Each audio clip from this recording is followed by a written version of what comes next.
Hey guys, this next video depicts two ideas, two events, one in the beginning and one a little bit later on, that changed my way of thinking and looking at the world forever. I hope you enjoy them. So, here's the video. This is Tramp Scotty, and because I'm sitting in the French Quarter of New Orleans again, it made me think about my first trip here, and I want to relate a little bit of that to you guys. It was somewhere back in the mid-90s, maybe later 90s, first time I ever came into this city to stay. And I was pretty green back then. I really was just trying to work things out on how to be out here on the road. And I got here without too much money. And I found a spot. New Orleans has these big graveyards, and they don't bury the people in the ground because the water table is too high. They bury them in these little tombs. They say it's the last house you'll ever own. And right on Canal Street, right downtown, there's one of these graveyards, and beside it at that time, it was a really thick 1 block or half a block, whatever. It's probably a whole block of this really thick forest. And it looked like you couldn't even walk in there because of the trees and the bushes were so thick. But when you got close up, you could ride them. There was a little trail going back in there. And there was a little clearing, just big enough to get a motorcycle in there if you're a little bit experienced with a bike. And I stayed in that clearing for 5 weeks, completely concealed in there. And I was maybe 5 minutes from the French Quarter. I mean, right downtown. Pretty interesting find. And back then I was doing some window washing, and I didn't have money when I got here, man. And I didn't know anybody here. I went and found a gym, and I cleaned their windows for them. And that gave me access to their showers and the use of their facilities. And I stayed here for 6 weeks, I think. And so in my clearing where I lived, between me and the graveyard, there's a wall. And the wall's made up out of tombs. And they slid the caskets in 4 high. So the wall was maybe 7 foot tall. And it was however thick a casket is. And they were maybe I don't know, 300-400 feet long, maybe 500, a really long wall. And behind me was a bunch of little tombs when you're standing in the graveyard, a bunch of little tombs, and on the other side there's another wall. And that's what you see from inside the graveyard. From the other side of the wall where I'm camped at the time, the back of the wall was all busted open. It was a honeycomb of open graves, man. And when you walked over and you looked into the tombs, the pine boxes were disintegrated. You know, it's a humid air here, I guess, and all you can see is the skeletons in there, man. And so I'm living, you can throw a rock and hit them from where I was sleeping. So I'm living next to thousands of dead people.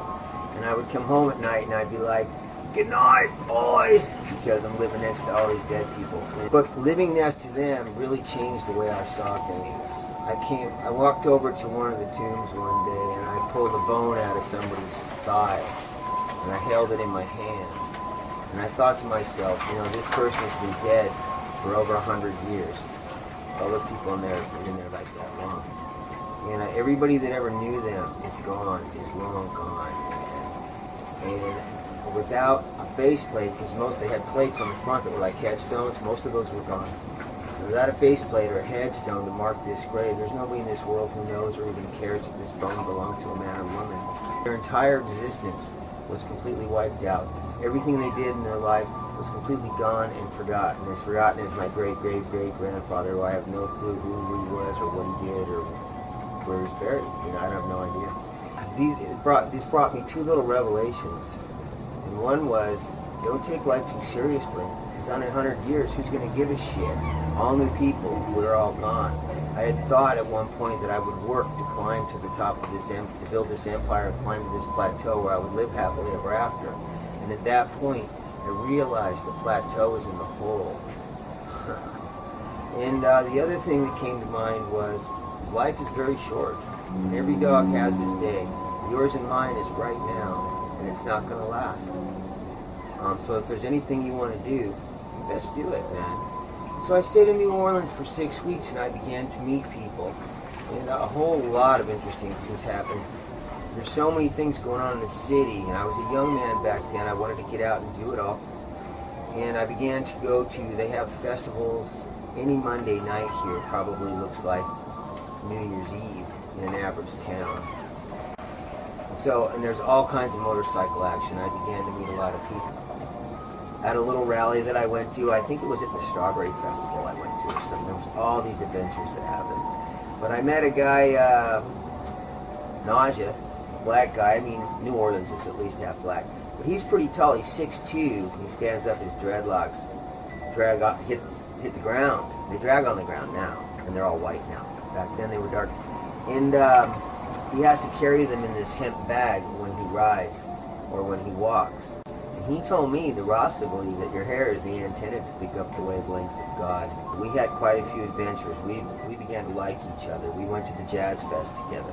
I parked my bike at his house. He lived in such a lousy neighborhood. Oh my God, some kid threw a Coke can at me as I rode by. We parked our bikes at his house and went to the Jazz Fest in his truck. He was not very mechanically inclined, and he rode that old shovelhead. And on one ride out through the bayou that we took one day, his bike just stopped on the side of the road. And messing with it, I determined that his compensator nut had come loose.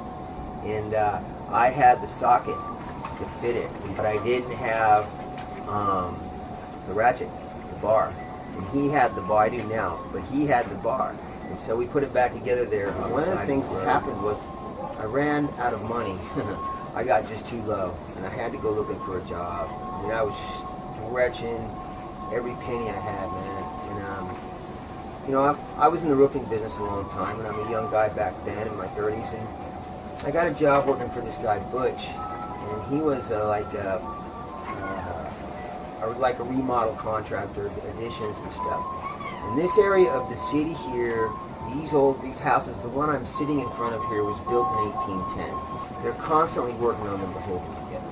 And so this guy hired me to do a roof for him, and he paid me an hourly wage, and he had more, and I did a couple roofs for him at the hourly wage. And Butch had a problem with having guys come and complete the job and not flake out and leave halfway through it. He had trouble keeping people. And I showed up and I finished these jobs. I got them done in a timely fashion. And what I began to do was, instead of an hourly wage, I would go to him and I would look at the thing and I would tell him, this is how much I want to do it. And my prices went up. And he said, how come the prices are going up? I says, I don't know, Butch, but this is just what I want to do it now. So if you want me to do it, that's, I had a little money. I was making a little bit of money by then. And so he was happy with that. He was making his bucks, and I went into business, and he had all the materials delivered, and I showed up on my bike, and I forget what I used for tools.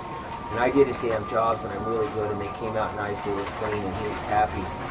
And so there came a time, I'd been here 5 weeks, and the time came to go, and I forget what event I was going to, it was so long ago.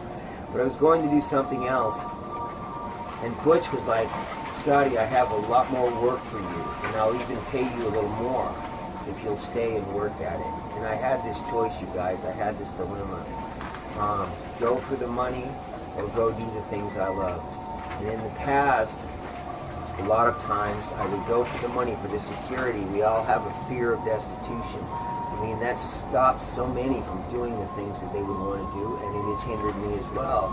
And so I had to think about that. And finally, I'm like, I'm not going to live forever, man. I'm going to be in that hole in one of them graves. The choice was follow my fears, follow my fear of destitution, follow my fear of my needs not being met, or follow my heart. And my heart was pulling me out to the road to go do this thing. Money comes and goes, man, but the hours of your life you can never get back. And so he was pretty upset with me. I mean, what could he do? He was pretty upset with me when I told him I was leaving. And, I came to see the world and do other things besides just work my life away. I was in the roofing business for many years, and I had this fear once. I thought, one day I'm going to die, and when I do, my life's going to flash before my eyes. And I figured all I might see is just miles and miles of roofs, man, tops of people's houses, and they'd be like, this was your life. And at that point, I followed my heart instead of my fears, and that has led to a lot of better places. Just trusting. I'm not religious, but I do trust, that things will work themselves out, that maybe somebody's in charge of this keeper, that I have guardian angels. It seems that I do. And I had to trust and leave, and I had a wonderful year that year.